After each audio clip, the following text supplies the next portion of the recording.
Hey, Topic of Life's Math Industry, and we are going to take a look at compounding compound interest. So, we have in the past learned about compound interest, and we also knew that the formula is y equals a parentheses 1 plus r and the parentheses to the power of t. But what we're going to do is try to solve a problem relating to compound interest. So, here is the problem. You are a parent saving up for your child's college fund. You insert $5,100 at 7% interest rate in the bank. However, the bank explains that it will compound the money you put in semi-annually. How much money would you have in 18 years?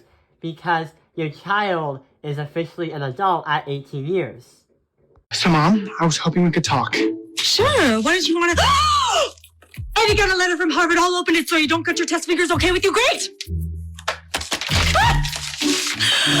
Dear Edward Huang, we received your SAT scores and want to schedule an interview with one of our alumni.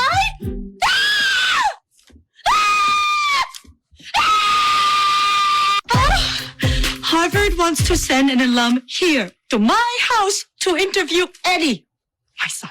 No chance they send Bill Gates, right? Because I still can't get the printer to do landscape. So, let's see what we can do. We can solve the problem by using this formula right over here. But there is a problem about this formula.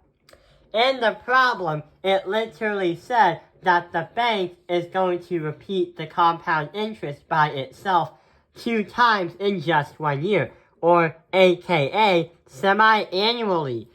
The problem is, this formula that we have right here isn't going to work for this problem because this is only used if the time in years is just used in years.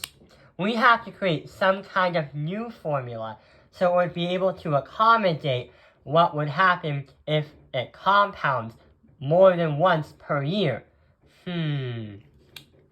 Well, what we could write is y is going to equal your principal as the letter A, parentheses 1 plus the rate, divide that by the number of times compounded, and the parentheses, number of times compounded multiplied by the time in years. So here is what is supposed to happen, or what the letters represent. Your A represents the principal. That is the amount of money that you start putting in the bank right now. The letter N represents the number of times that it compounds per year. And last but not least, the T represents the time, and that is going to be the time in years. So we know that we're going to use this formula right here, but how do we know how many times something will compound per year? If you take a look back into the problem, you'll be able to see that one of the words give us a little clue. If you take a look at the word semi-annually, that will kind of tell you how many times it will compound per year. But how do we know what number goes to what definition? So we made a table right over here. We have annual, semi-annual, monthly, weekly, and daily. And here's the formula right over here. Depending on what number you put in here, you will put in the formula, the value that you have for the letter N.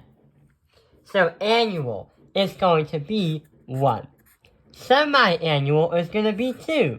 Monthly is going to be 12, because there are 12 months in a year.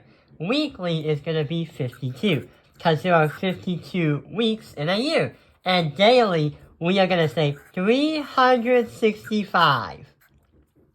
That is going to be for the daily one, 365. most of the time, you will see from a compound interest problem annual or semi-annual, but it doesn't mean you'll never see these ones down below. So these blue numbers that we created, in the problem, you would put them in the formula where the letter ends are, where I put them in the color blue. So let's start actually solving the problem and plugging it into the formula. So first we write the formula. We know it's going to be y equals a parentheses 1 plus r divided by n, then the t. The r represents the rate. But when we try to put it into the formula, y is going to equal 5,100 parentheses 1 plus 7% is going to turn into 0.07. Divide that by 2, because 2 means semi-annual right up here. So we're going to put a 2 right here.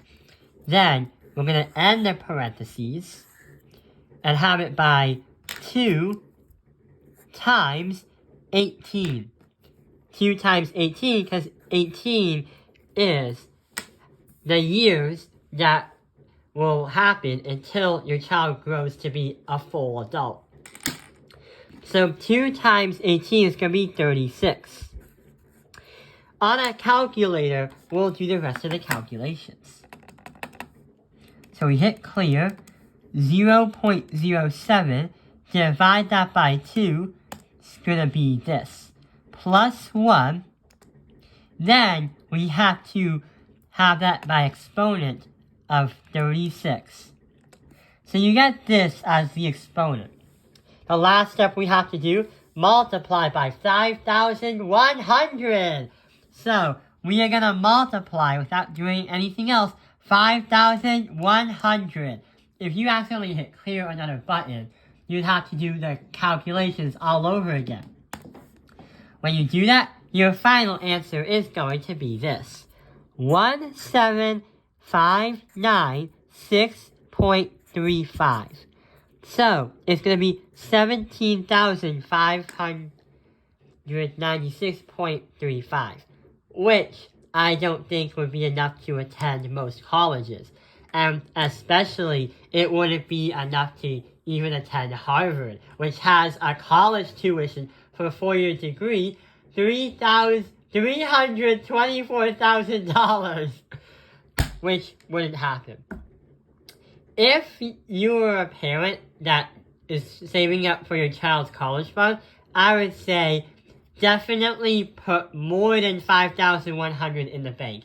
Definitely more than that. So yeah, I hope this video has helped you understand compounding compound interest.